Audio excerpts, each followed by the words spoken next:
I got 11 top player to rank all the minis in Clash Mini, from those that will make you lose instantly to the minis you have to use to get those crystal coins in 2,000 and 3,000 trophies. Starting with the tier. The minis you have to avoid, such as the Lumberjack. In this meta of healing and slow build up damage, having a little boost at the start just isn't as impactful as before. And come on, do you really think that the tiny HP and attack speed buff can make a big difference? Then we have the Witch. There's just no way she can survive in a meta filled with like archers and miners and dark goblins with their boats and wizards who can just take out all the skeletons in one hit. No way she can survive that. And we have finally the barbarian.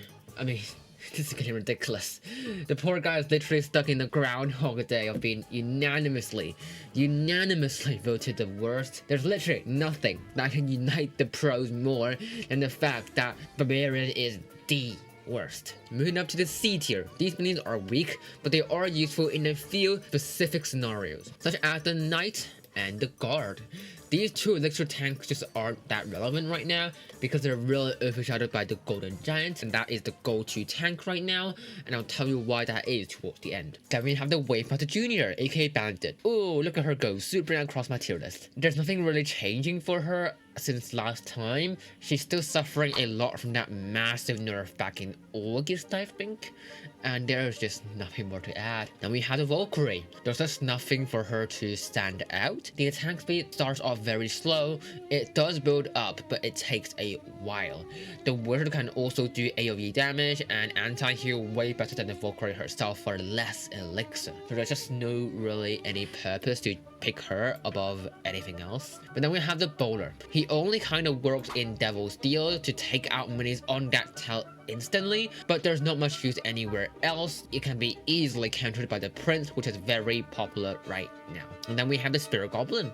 The clash damage might seem like a lot at face value, but if you look at the big picture, it doesn't really impact a lot. You can easily block the shot with a tank anyway. Then we have the Battle Healer. He's just very overshadowed by the Healing Ranger because she's just way more versatile, and I'll tell you why that is towards the end. Then we have nothing? Oh, Royal Ghost. There he is. I bet he was just using his ability. The reason why he was up here last time is because there was a bug that made Wavemaster invisible as well when the Wavemaster is throwing the Royal Ghost, but now that it's patched, so there's not much of a purpose for him now. They did buff his invisible duration, but that's not nearly enough. And last but not least, we have the Swordsman. If you're using it in your deck, just switch it with the Mini P.E.K.K.A. I'll tell you why towards the end. Then we have the B tier. These minis are okay and they do work well in one or two decks, such as the Mosquito, aka Dagger Goblin. The nerf to the Shield Maiden is definitely a blow to the Mosquito because the Shield Maiden taunt synergizes with him so well, but he's still a very solid option for nice 2 elixir damage. Then we have the Ice Blizzard. It really depends on your matchup. If you're playing against melee focused decks like Captain King or Pink Fury with P.E.K.K.A, then this could get massive value, especially with the area, but it'll be completely useless such as Arch Queen or Royal Champion decks, for example. So using him could be walking on ice. Wizard. Then we have the Mega Knight. If you have it in your deck, just switch it with the Golden Giant. I'll tell you why he completely overshadows the Mega Knight later. And then we have the Giant Skeleton. Wow. What a surprise. He definitely was in B tier for like the last 15 tier lists straight. I don't even know what to add here. I talked about him so much in the last few ones. Then we have the Mini P.E.K.K.A. I have one word. Dissipate. That's all you need to know. Then we have the Healing Ranger.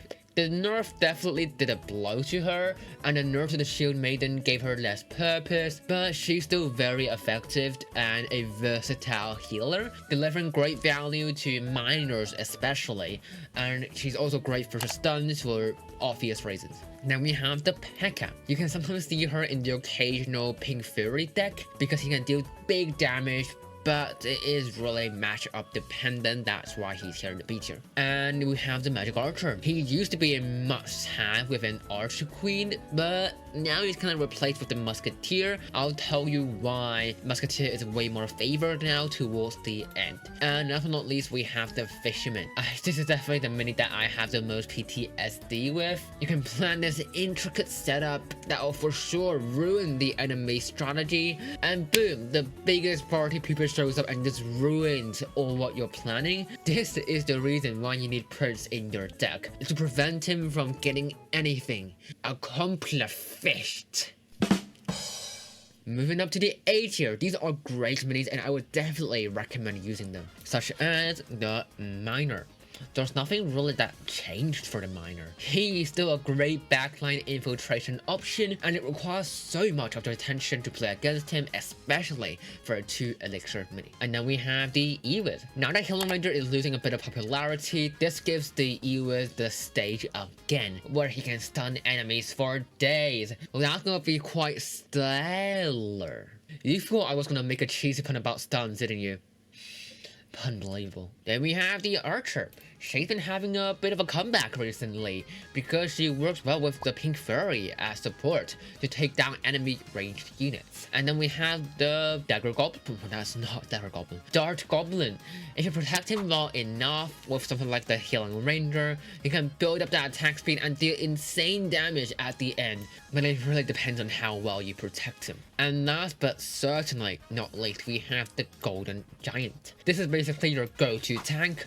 Not only does it have a lot of HP, he can also heal in so many ways. He can heal from stuns, he can heal when he reaches 50% HP, he can even heal allies after he's dead. So this versatility is what makes him so reliable. So you can say to your enemy, GG. Get it? Cause like Golden Giant, GG. Finally, we have the Holy Guacamole tier. You have to use at least one of the minis here, such as the Prince. His ability to disposition minis is so strong. He can ruin an entire setup just because an enemy isn't where he is supposed to be. And as I mentioned, it's the only mini that can really reliably counter Fisherman. And then we have the Wizard. Despite the recent HP nerfs, he still remains the best 2 elixir mini, because they didn't touch her area damage output, and that is where the powerhouse is. It counters Skeleton King and healing decks so well, especially for only 2 elixir. But now, the moment you're all waiting for, the best mini is the Musketeer. I'm not gonna say I 100% saw that coming, but the vast majority of pros agree that she is S tier, and that could be because of her versatility. The knockback and the stun can help a lot to buy time, which makes it pair with Archer Queen especially well to protect her from melee minis walking up to her. And the third star is also incredibly useful to counter miners and princes from infiltrating the backline, once again protecting Archer Queen or your other backline carries. And finally, here is the final tier list, and here's a video of the truth of the reroll system that nobody understands, so you can be the person manipulating it to give you the holy guacamoles that I just mentioned.